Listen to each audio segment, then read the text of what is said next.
Hello, everyone. Welcome to Community Bookstore's virtual event series. My name is Noah Mintz. I'm the store's event director, and Community Bookstore is celebrating over 50 years in business. We credit the continued support of readers, writers, and translators for this milestone. So thank you all for spending the evening with us. I'm very thrilled today to be collaborating once again with our friends over at Third Place Books in Seattle to welcome Brian Robert Moore for the release of his translation of Lalla Romano's A Silence Shared in conversation with Francesca Peacock. Now to some housekeeping before I properly introduce our guests. We've enabled Zoom's auto transcribe setting, so if your version of Zoom is up to date, click on the live transcription or caption button at the bottom of your screen to enable those. If you have any questions for tonight's guests, please click on the Q&A button, which is also on the bottom of your screen to submit them. We will be asking those at the end of the program, so please don't be shy. There's a chat box through which I'll be posting a link to buy tonight's book if you haven't already. And one caveat for tonight is that we're all at the mercy of our own home internet connections, so please bear with any technical issues that could arise. We'll try to resolve them very quickly. We're very excited for a year of stellar in-person and virtual events here at Community Bookstore, so head over to our website, communitybookstore.net, sign up for our newsletter to stay up to date. One in particular that I'd like to point out is next Thursday, March 2nd.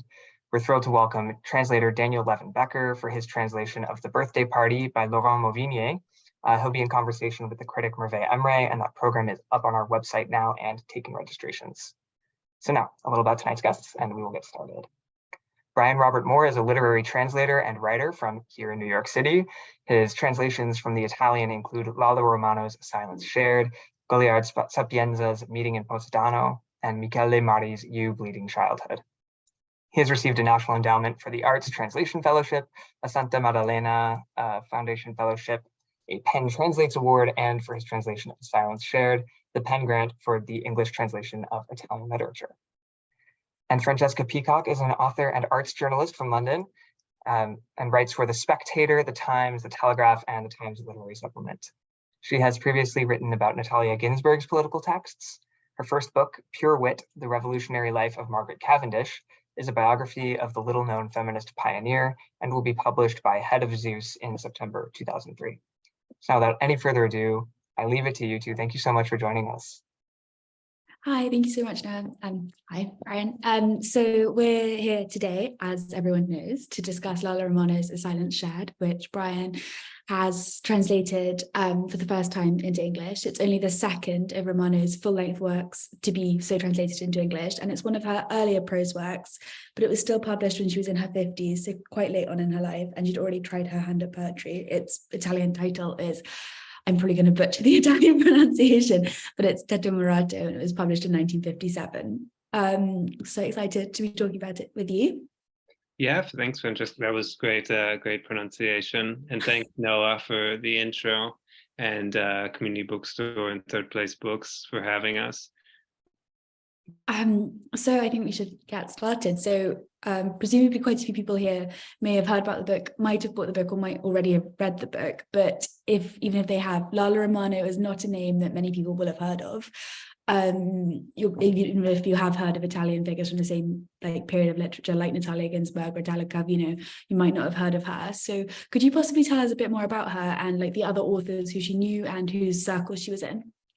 Yeah, sure. So she's not well known at all. She's pretty unknown in the Anglosphere, but she was one of the most renowned authors of the last century in Italy. Especially, she was one of, especially speaking of women writers, there were very few that reached the kind of acclaim that she reached, and including winning the Strega Prize, which is the most important prize in Italy that century. The last century, there were only a handful of women that won it. And so, as you mentioned, she started as a poet, and before that, she was also a painter as well. You mentioned how she kind of started writing pretty late, which is true. I mean, she was in Turin in the 20s and 30s studying to be a painter, and she had a pretty promising early career. And then in the war, she started writing more, and she was actually asked by Cesare Pavese, who's pretty well known, to translate Flaubert's Three Tales, for the Einaudi publishing house. Now, Einaudi was kind of the center of gravity for essentially almost all of the authors that we know now, I mean, that are really very well known in the Anglosphere. I mean, Pavese was working there, Ginsberg was involved, Calvino started working there. And so translating for Einaudi, Flaubert, that's when Romano realized, as she said, that prose and poetry were really the same thing. So she cites it as this turning point in her career, with that she started writing prose. She realized you could, like Flaubert, write this incredibly intense poetic prose, and there was the difference between prose and poetry then ceases to exist. And so she, even though she started late through the second half of the century, she had this really rich career. I think of A Silent Shared as kind of the high point of her the early part. It was her third work of prose, and I think one of her most beautiful novels. But you know, she continued to kind of receive accolades and was praised by Calvino, Pasolini, Montale, the Nobel Prize winning poet. And I mean, one reason why I like her so much, on just speaking about kind of the trajectory of life, was she always wrote these incredibly personal novels, these kind of slices of life of a very intense relationship or period of time in her life. And since she lived for so long, from 1906 to 2001, her body of work is this very unique kind of mosaic or tapestry of 20th century Italy. There are very few writers that offer anything similar to that. Yeah, I think that's brilliant. I think we'll definitely talk about later how her prose is so poetic. I think you might read a bit. Before we go any further, do you want to read the opening passage? Yeah, sure. So this is the very opening of A Silent Shared, which is narrated, I'll just say it's narrated by a character named Giulia, who is does not share clearly the name of Romano, but it's a kind of, you could say, almost an alter ego. It's like her, but there are a few details of her life that she changes. Okay, so I had heard people talk about them the way locals talk about out-of-towners, as something suspicious, if not outright scandalous. He, a teacher and intellectual, sent to that isolated town near the border as if in a kind of exile. She, proud, aristocratic. No one knew how they managed to get by. They didn't give lessons, and yet no one could say that they had racked up any debts. Worst of all was they didn't go to church. I had felt bad for these strangers. For them, life in that provincial town could not have been easy. One day, a woman was pointed out to me on the balcony of a new house built over the old fortified walls. I knew it had to be her. There was an ancient grace to this figure as she carried out the dance-like act of hanging laundry on a clothesline. Squeezed into a robe which opened out like a bell, she twirled rapidly with abrupt, even haughty movements. Her hair she wore knotted at the top of her head. I stood looking at her, mesmerized, and I was sorry when she went back inside. On a small bench, her young daughter still sat, clutching a doll. There was something ancient about her too, maybe her long, very fair hair, which fell down over her little shoulders. What came over me then was almost pity, a desire to protect her. I too felt lost in that town, where I had spent my childhood, no less. My return had been forced by the war. I lived in the now unfamiliar house of two elderly cousins of my mother. The cousins had been beautiful in their youth, and still were now that they were old or nearly old. Stefano, my husband, regarded them admiringly, subtly paying his respects. They were grateful for the way he treated them like ladies. They listened attentively, slightly rigid, as he told of wartime life in Turin. As for me, Stefano's brief visits shook me and left me feeling weaker. Such a brilliantly evocative opening with the idea of this woman watching another couple and what's about to happen.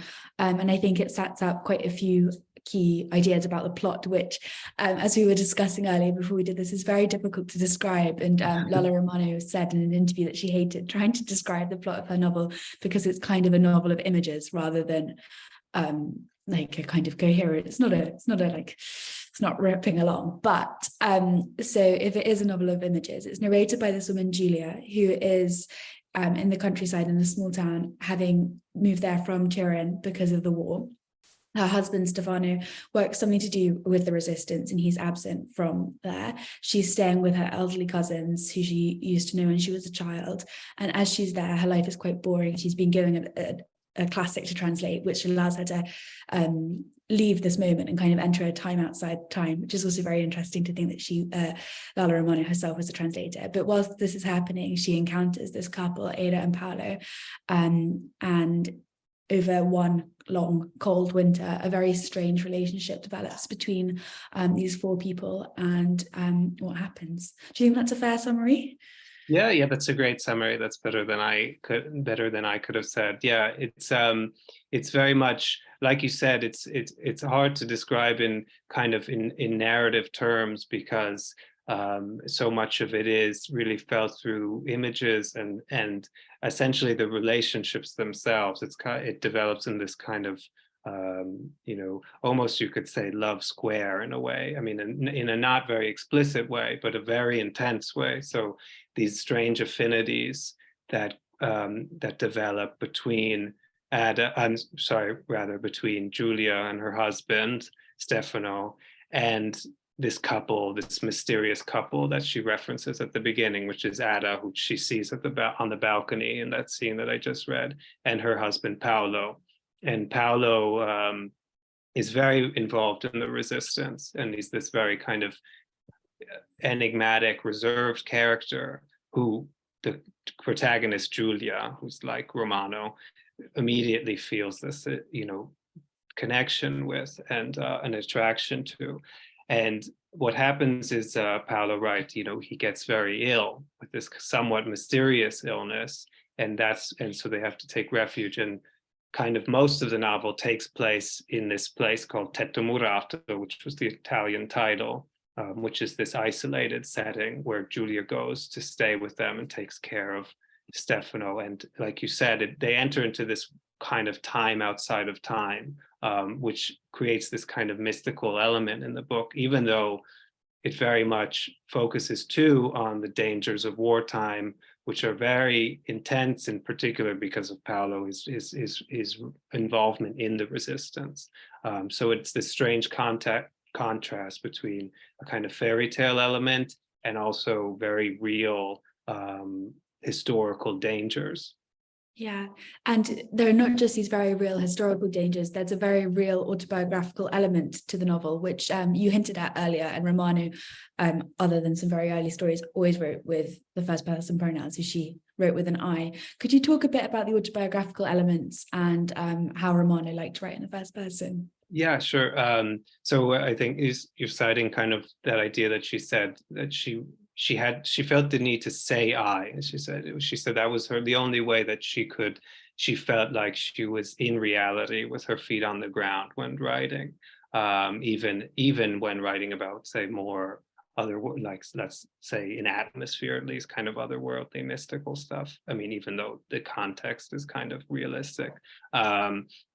And she said that actually in contrast to Ginsberg, how Ginsberg had this ability to write in third person in some books, especially I guess in some of the, like All Our Yesterdays, I guess, third person, and it has the kind of more classical novel, maybe 19th century novel epic scope to it. And Romano came to the realization that she had to say it had to be from that personal perspective.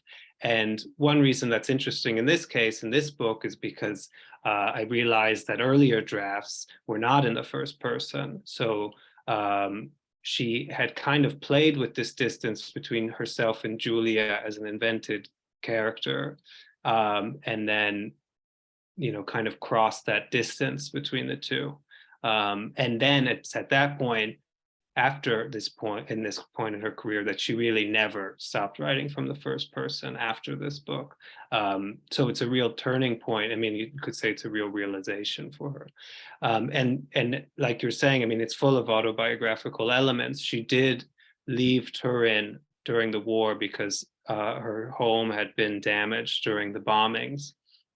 And she plays with things a bit. Here it says she was staying with her cousins of her mother. In other accounts, real life accounts, she says she was also with her family. She was taking care of her sick father, which is interesting because in the book she's just taking care of sick Paolo. So, playing a bit on what the kind of these real life elements and shifting and playing with them.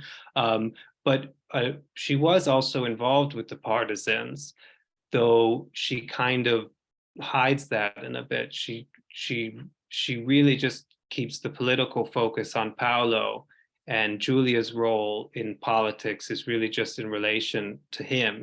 She really focuses on this very intimate relationship and is not interested. She wasn't interested in using the book to say, oh, look what I did. It's just she didn't find that interesting.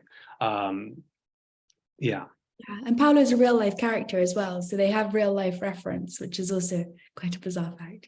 Yeah, sure. So right, all of the protagonists are real life characters. There was, and the real life Paolo was a sick leader in this anti-fascist party called the Partito d'Azione, and he was a particularly important figure in Cuneo at the time, in anti-fascist circles. So there were severe risks, helping to kind of shelter and take care of this figure. Yeah, and so that probably leads us into talking about the political element of the novel. So when it was published in 1957, people were talking about their role in the resistance, and the point at which the book is set is when all of a sudden the Italian government falls to the Nazi power, and there are Nazi forces in the Italian countryside, which is one of the reasons that Paolo has to go kind of into semi-hiding. So what was the response to Romano's writing about the resistance, and was she criticized for her less than overtly political approach to it? Yeah, so the context that you're saying is right. It kind of starts with the Italian government essentially switches sides, and that leads to the Nazi occupation. And this is all kind of happening in the background, in a kind of strange way. It's felt very intensely in certain moments, and it built, and there's a kind of menacing atmosphere that builds throughout the book. This idea of pretty imminent danger outside of the house that could kind of erupt at any moment, right? And just as they're fearing for Paolo's health, they're also fearing for his life for other reasons, for political reasons. But again, yeah, it was kind of criticized for this strange approach, which was, it wasn't a resistance novel, that just focused on the resistance. It was a very different approach. It was focusing on these very personal dynamics between these people during the resistance. And so that wasn't appreciated by a lot of people at the time, because it seemed like, kind of offensive. Like, this political setting could not be the backdrop for anything. You had to kind of focus on it in a kind of epic sense, right? In a kind of classical novel set. Romano herself said she was annoyed because people considered it too intimate. It was an intimist novel. And she later came to the realization that that was fine. If you were going to write about the resistance, you could either do an epic novel, like she references this author Fenoglio, kind of not necessarily epic in length, but kind of in mood, let's say, or an intimist novel. And I ultimately think that her book, for me, makes me feel that kind of the idea of threat and danger, it makes me feel it as a reader much more intensely than in other books, which have this kind of sense of heroism, which kind of kind of undermines that actual sense of danger. Yeah, I think it's a similarity to Ginsberg as well, because she's often criticized for not writing like overtly political novels, but she's always got a sense of like a domestic family unit, which is threatened by the war, or, you know, harboring people they shouldn't be harboring, or all of those things, and like family lexicon, or as you said, all our yesterdays. And it's quite interesting because I was talking to somebody else earlier, and they were saying that A Silence Shed is almost like a novel on two levels. You have the political element, and then you have the kind of love square element. But I don't think it is. I do think they actually are one and the same, and they create the same kind of deep feeling of unease. And it should be noted as well that Paolo is not just like slightly sick. It's he's very, very ill, and it's implied it might be the result of like torture at the hands of the fascists, and it's unclear if it's a physical malady or a more psychological one. So it's always felt that something is very not right.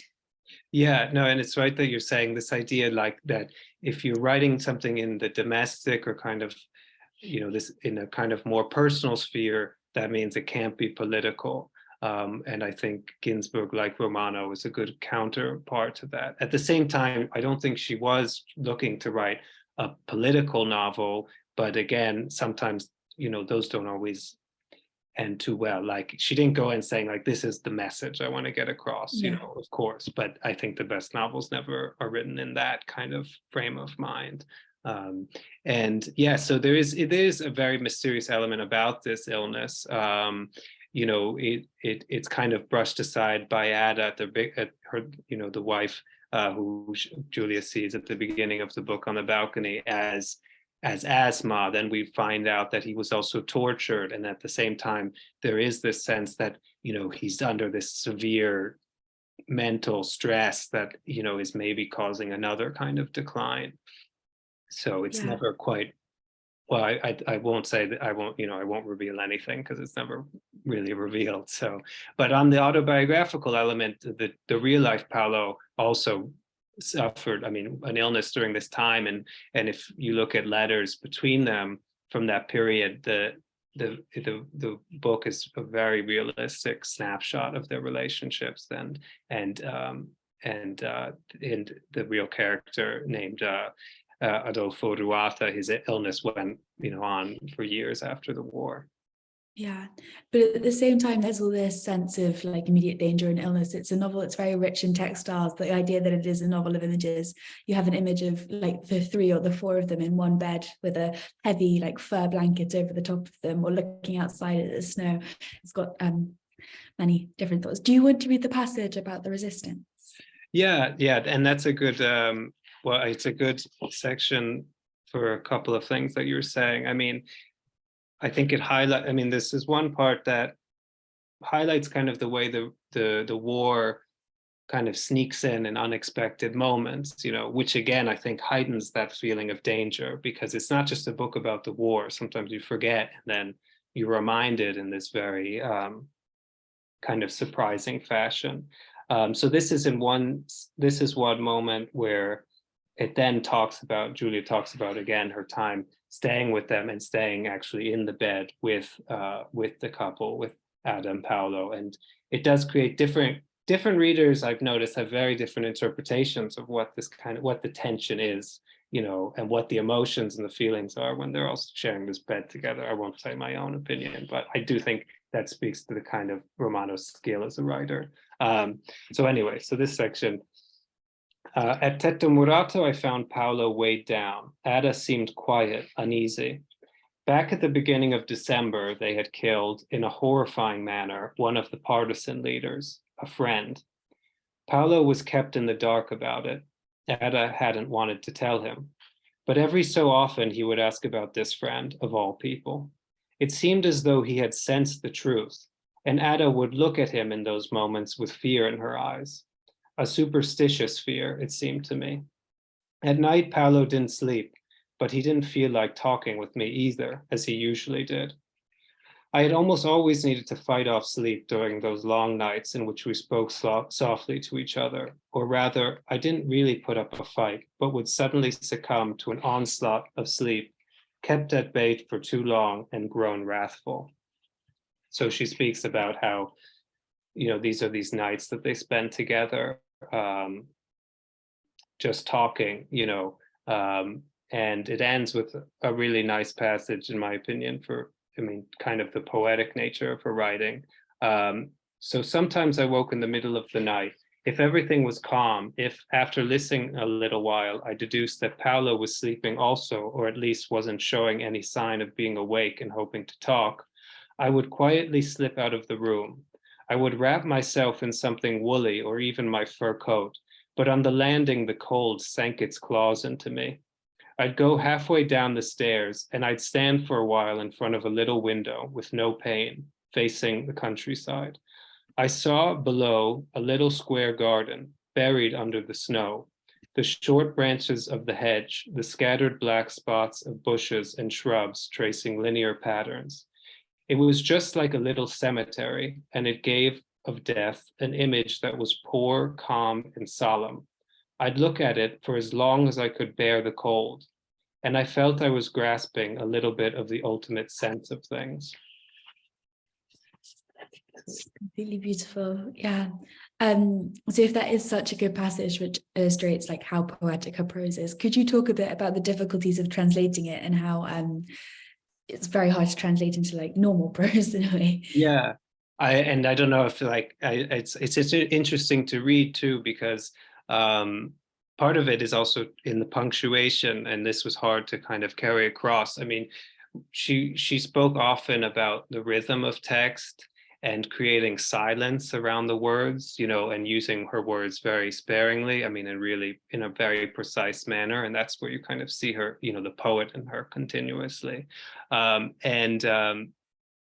say that's something that I tried to kind of carry over, and it's hard to, these kind of particular rhythms, but it's hard to kind of find the analogy between languages. So that was interesting and always very difficult, of course. And it was fun. I mean, sometimes it was funny, like her correspondences with other writers, including Calvino, when he was working as an editor for Einaudi. I think this was for Maria, her first novel, where she creates these very strange rhythms, often through, I mean, I wouldn't say the rhythms are necessarily strange, they're very engaging and kind of entrancing, but sometimes the punctuation that creates it's very strange. So Calvino wrote to her like, okay, I get that you like these commas, but do we really need like so many commas? Which is just to say, like, I wanted to keep some of the quirks, some of the strangeness of the rhythms in the text.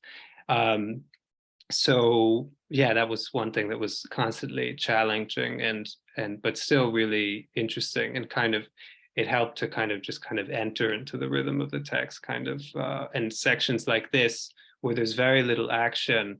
It was, for me personally, working on it felt more the way I would work on, say, a prose poem.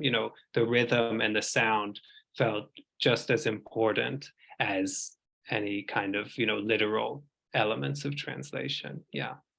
It should be said that Calvino is a huge fan of hers, as well as criticizing her comma use. Oh yeah. No, I mean they're correspond. I mean, it's very funny because he too is also like, he's thought of as very serious, especially in his letters and work are generally not funny at all. They're very boring, but their back and forths are often like really funny and amusing. So yeah, the fact that he says something like that criticism, it actually speaks to their friendship more than anything. I mean, this kind of teasing nature between their letters. Yeah.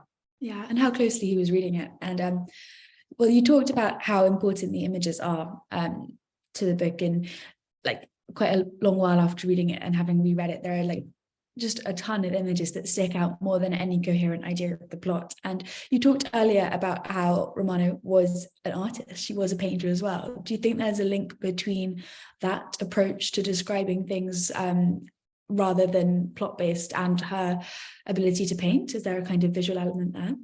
Yeah, I mean, it's hard to not see it once you know that she was a painter. And it has to do with, I'd say it's very explicit in this novel, in how she describes images, but how she creates images, but how she writes about the landscape. I mean, that's very very strong. I mean, it's a very important element of this book. I'd say more so than in any of her other books.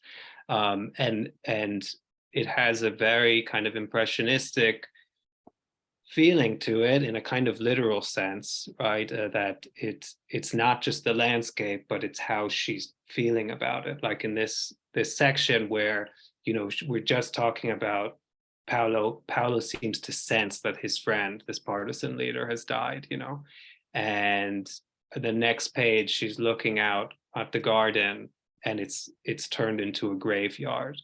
So moments like that where the landscape is kind of, I guess she speaks through the landscape in a way. And another way that I think that the book relates to painting in a kind of less direct way is kind of this idea of stillness, this idea of kind of revelation, like old master. I mean, she didn't just study impression. I mean, she was kind of in the post-impressionistic school and she loved Cézanne, but she also really studied old masters. And there's this drama in still moments in this book that I think speaks to a kind of an older tradition of painting. I think she even mentions Vermeer in the afterword, which is fascinating. Oh yeah, the way, and you could definitely see Vermeer in certain scenes, like especially whenever she stays the night at Tetto Murato, like how she describes the light coming in the morning and things like that. Yeah. And the careful attention to domestic tasks and everything.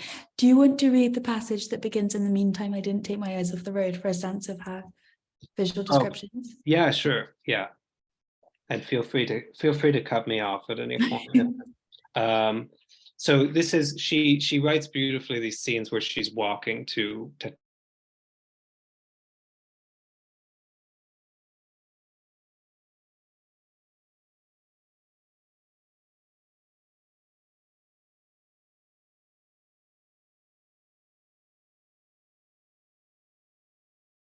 the snow, gray with a sickly pallor, spotted with dark splotches of smoke and manure.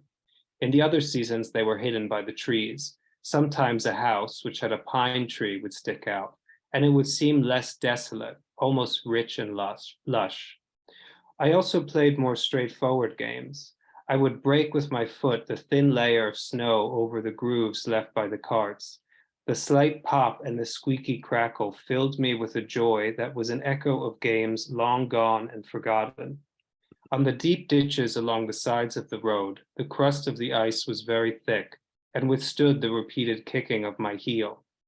At most, the surface would crack, though below other layers resisted, thin but dense, or else its entire weight would cave in with a groan, a kind of hissing sound, which gave no joy. After, I'd observe from up close the geometric intricacies, which were meticulous, wondrous, and I felt confusion at the thought that I had crudely violated, like an invading soldier in a church, a detail in the immense building that winter had erected all around. So yeah, I'm a big sucker for her descriptions of the snow and the winter. And I just think they're completely beautiful. So moving on to something slightly different, but I think quite connected. There are some really brilliant descriptions of weird dreams in the book. And I wondered if you could talk about those dreams and also connected to that, other translations of Romano's work that you've done. Yeah, so we were talking about this. There are two, I guess I should have said earlier, but so there are two dreams in this book that, which again kind of has a very dreamlike atmosphere throughout it when they sink into this kind of time outside of time. And the literal dreams come up through this exterior voice, which is Stefano, her husband. The book, generally, the dialogue is very short, very brief, kind of essential lines, which she thought of as very impactful, and kind of and the reader kind of comes to read between the lines, what the characters mean in a way.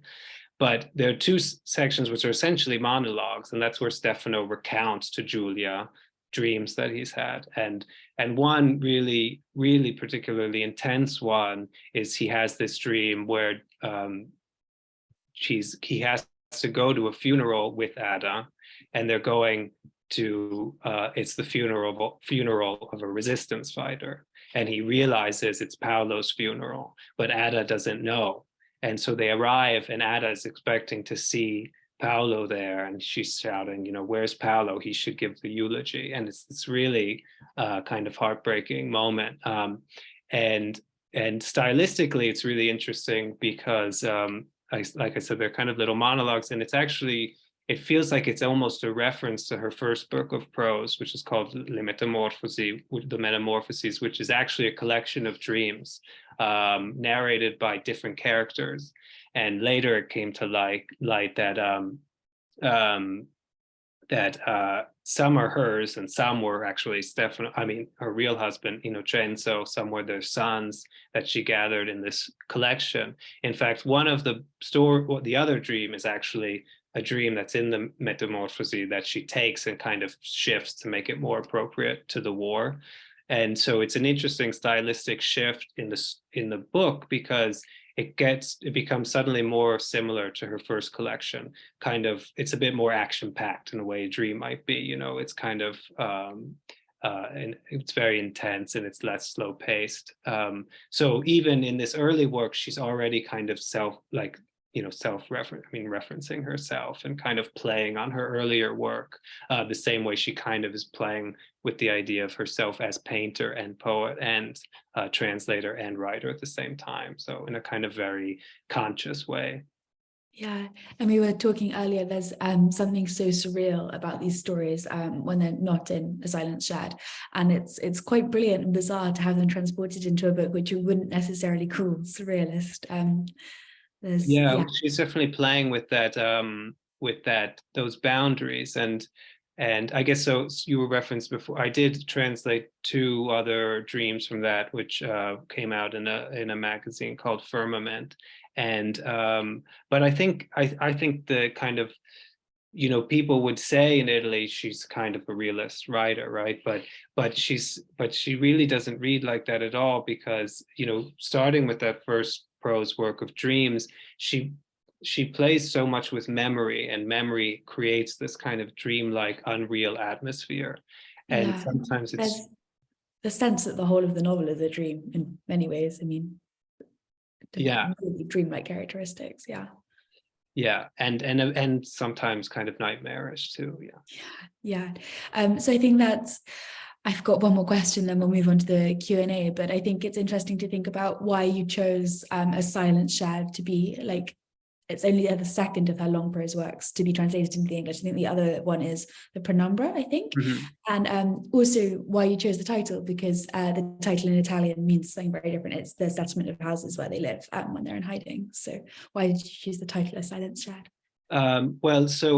It's hard to say why I chose this book, because it was the first I read of hers, and it was a favorite of mine, even as I read more of her books. It wasn't necessarily my favorite, but it was up there. I didn't necessarily have one favorite, and it struck me as a good place to start, but also because it's rather self-contained, and she, like I said, writing with autobiographical elements.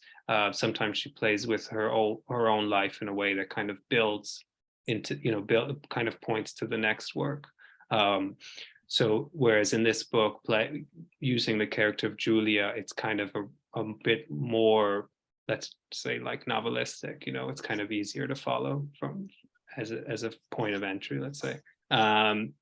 And the title, so Tetto Murato is a kind of impenetrable title. The Italian title, and especially because it is the place name. That's why she uses it, but it has this kind of subtleties of meaning to it. So tetto, which literally means roof, is also the word used in that area in Cuneo where the novel is set, to say like a group of houses or a hamlet or a farmhouse, and murato is literally like walled in or bricked up. And so this idea of walled in was it creates that sense of isolation and closeness, which is reflected in the characters. And so Pavese actually, she recounts elsewhere like that he once when she said the name of the location, he said, "Oh, what a great title for a novel." And so again, it's a place name, but there's also this very willful play of play on meanings. So that's why it seemed inappropriate to leave it as it was, because that would be lost. And there was a precedent for this English title, because the French title, which came out while Romano was alive, is very similar.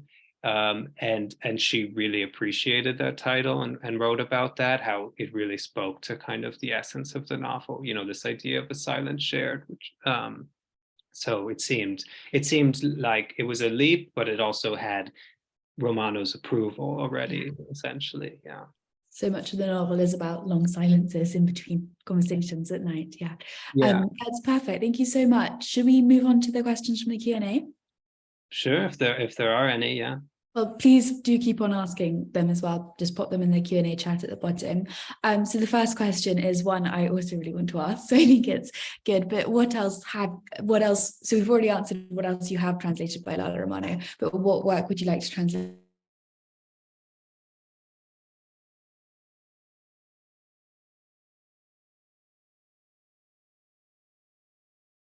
And some poetry as well. And I don't know, I mean, I'd like to continue. And another favorite of mine is called Nei mari estremi, which is I would translate that as in farthest seas. And it's more literally would be like in extreme seas, but the idea of extremity is in terms of distance. So which is towards the end of her career. And that's a reflection of, again, her husband, who we've been talking about here a bit, who's the Stefano of the book, who's really named Innocenzo. It's a really beautiful reflection on their first 4 years together, and then the last 4 months before he died, kind of with very quickly, with a rapidly, I want to say the Italian words, an illness that gets worse very quickly. So not to say that I just like the books where she writes about illness, but it's I think it's one of her most beautiful books, up there with The Silence Shared, and one of her most intense and kind of exacting, I mean, in terms of the prose. And another great one is definitely I should say, the one for which she won the Strega Prize, which is called Le parole tra noi leggere, which cites a Montale poem, which would be light words between us, which focuses on the relationship with her son. And that was a book that came at a great personal price, which is interesting. I mean, should be noted. It should be, like noted that writing about these people in her lives often was not an easy an easy decision. And but the book kind of spoke very much to kind of generational divides at the time in the late 60s, and very much became a classic. Yeah, it's brilliant. I can't wait to read more, so please do get somebody to commission you. So another person wants to ask, they cite the bit in the afterward at the end where she says that the historical circumstances were not at all indifferent to the rest of the novel. On the contrary, the possibility of intimacy was offered precisely by that life on the margins. And they want to ask, how does the intimacy heighten the political implications of a silence shared, and how are the different stages of the war revealed? There are so many brilliant scenes in which the war seems to impact on their lives in really tiny moments, but really important moments, like the moment when Giulia's trying to get to where Ada and Paolo are, and the Nazi soldiers pick up her bike and allow her to go through, and she writes with quite like disarming honesty about how she really appreciated them at that moment. Yeah, well, yeah, I wouldn't say she doesn't appreciate them being there in general. Like she'd rather there not be the Nazis, but it is Yeah. this, and it again, this you could see why people wouldn't appreciate this necessarily when it was published, but shows how kind of daring she was as a writer. This disconcerting moment that they could be courteous. How that obviously that's not a nice thing. She's Yeah. grateful that he helps her pick up the bike, but then she thinks about how disconcerting it is, that moment where you do receive this act of generosity from a Nazi occupying. So yeah, the novel comes, I mean, the war comes up in all kinds of, I'd say, and even today, somewhat shocking ways, because she does also kind of reflect on the way, I'd say pretty indirectly, but it's very much there, kind of how some of the leftists beliefs that are really at the heart of the resistance and the figures that are fighting for it, like Paolo, she very much kind of gestures towards how those beliefs and those people are kind of left behind in a way after the war. And but again, she really lets the kind of the silences and what's not said create the tension. And one thing that's really interesting is, like, early drafts of the book, there are some more dramatic scenes, like it could almost be a Hollywood war film in one scene that she wrote at the beginning of the book, like with the train that there's an explosion or gunfire, and a similar scene that ends up being in the book, because it's something that Ada goes through, instead of this dramatic scene, is Ada just sees in the village a partisan who gives a slap, and he slaps on the face a spy, and everyone is, like the village just turns to stone. Everyone's watching, wondering what's going to happen next. And it kind of highlights how she's capable of taking what we'd say is kind of average moments and kind of condensing all of the drama of the war in moments like those. Yeah. I also think, in answer to this question more directly about how like a life in the margins increases the intimacy, I think there's a very palpable sense that everyone in the book is very aware of not meaning to do the things they're doing. So you've got Giulia, who's engaging in this very disconcerting, we're never quite sure what's happening relationship, but at the same time her cousins don't really want her to visit them, not because she's staying with a married couple overnight, but because of Paolo's resistance tendencies. And then also they probably don't like that they're a married couple either. No, probably true as well. They're also buying meat off the black market, and everyone's aware that there's just a deep sense of malaise and unease. But it is revealed in very surprising ways throughout it.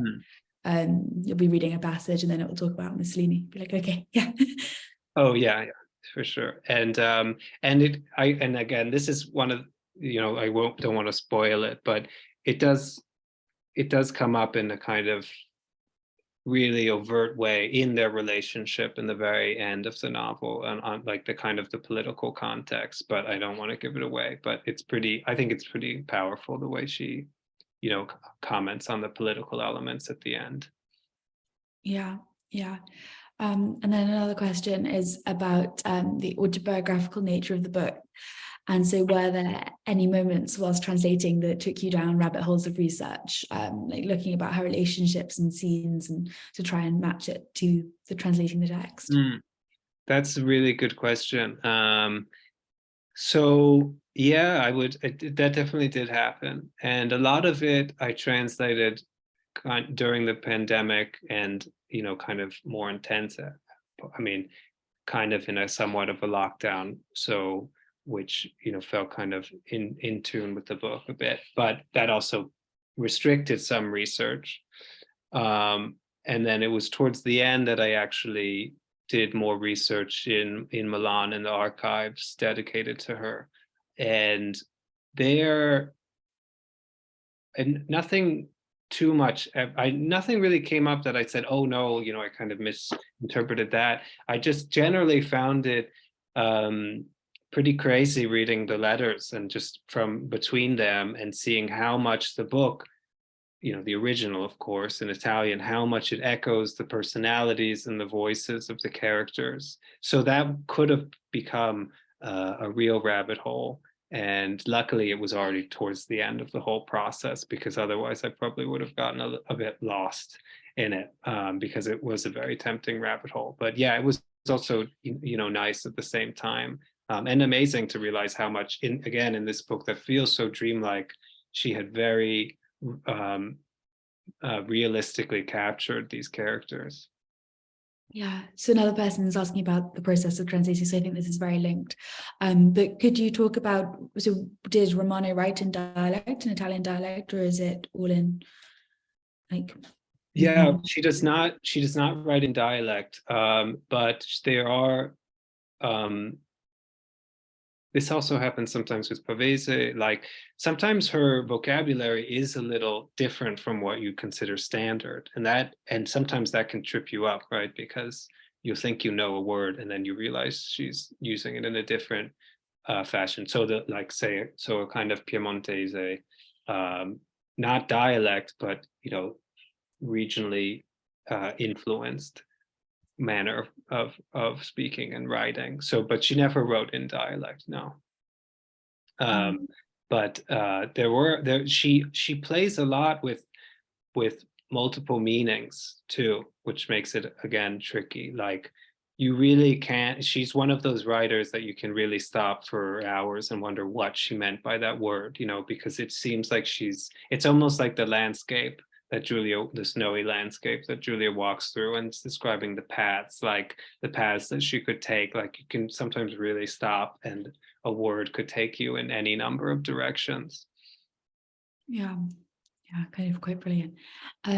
So another question is about, so the novel is autobiographical in a sense, but it's autobiography at one remove in a way. So in real life, Lalla had a son to look after, and was already a mother and was looking after her son in Turin, but Giulia is married but doesn't have a child. So this person wants to know, is it fair to read the book in is kind of way as a coming of age novel?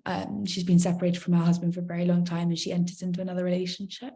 Oh yeah, that's really, I mean, definitely you can at this, I mean, you definitely can. And the idea that Paolo and Ada are already a family with a daughter, and Giulia and Stefano aren't quite there yet and are kind of arriving at that point, they will soon if the war ever ends. That's a big part of the novel. At the same time, it's also kind of the opposite of a coming of age, even though I do think it, that is very much present, because there's also this kind of return to childhood throughout the book, like kind of the passage I was reading before where she's playing these games, as she calls them, along the road, where she's breaking through the ice with her heel, like a child essentially.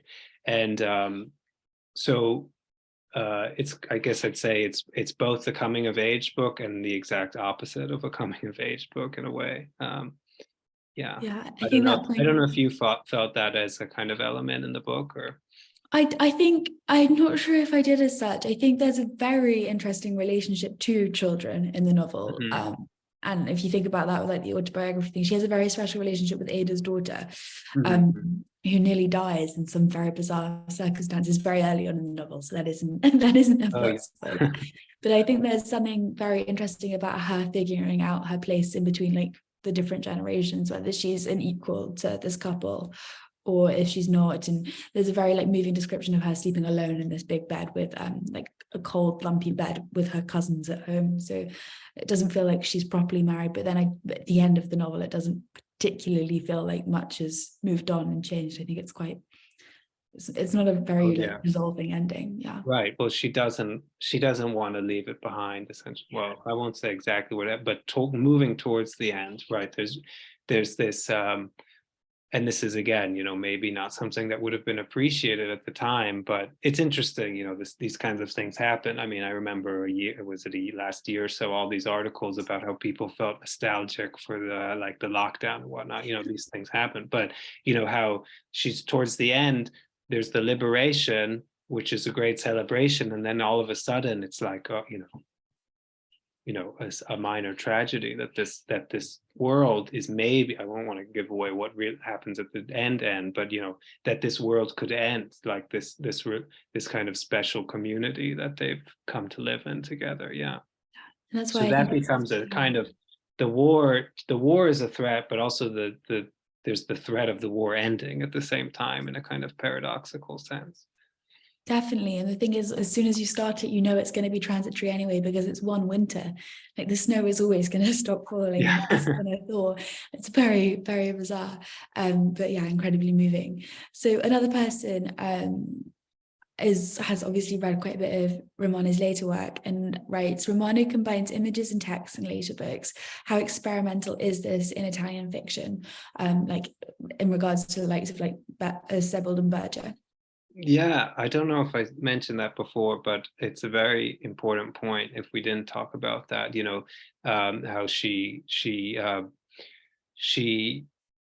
played with the visual arts. I mean, even though she stopped painting, I mean, she actually started constructing these books that were with photographs, mostly with family photographs from her childhood, that mostly her father had taken.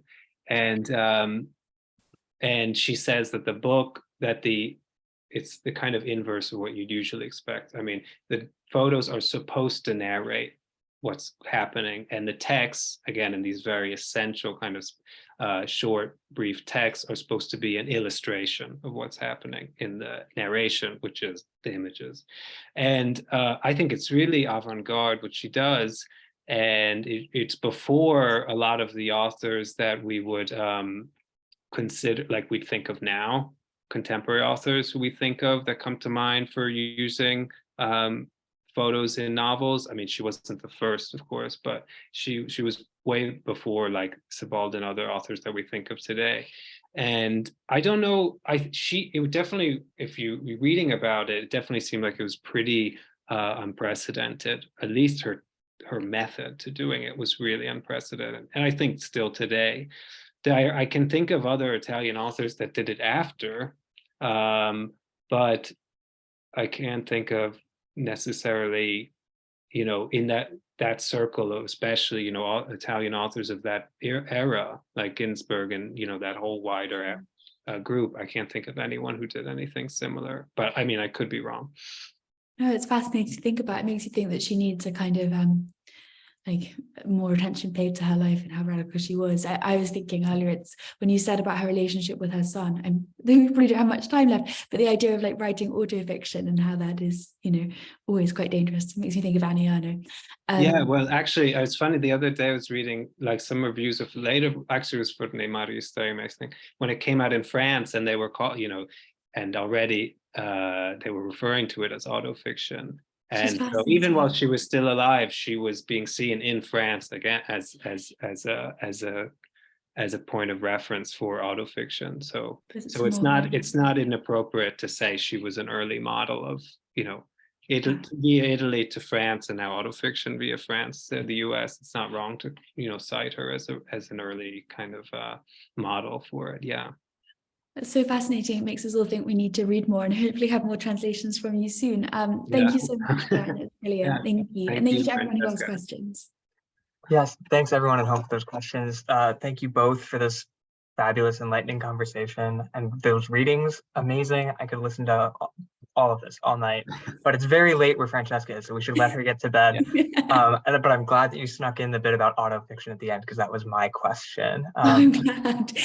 So this was great. Thank you both again so much for doing this with us.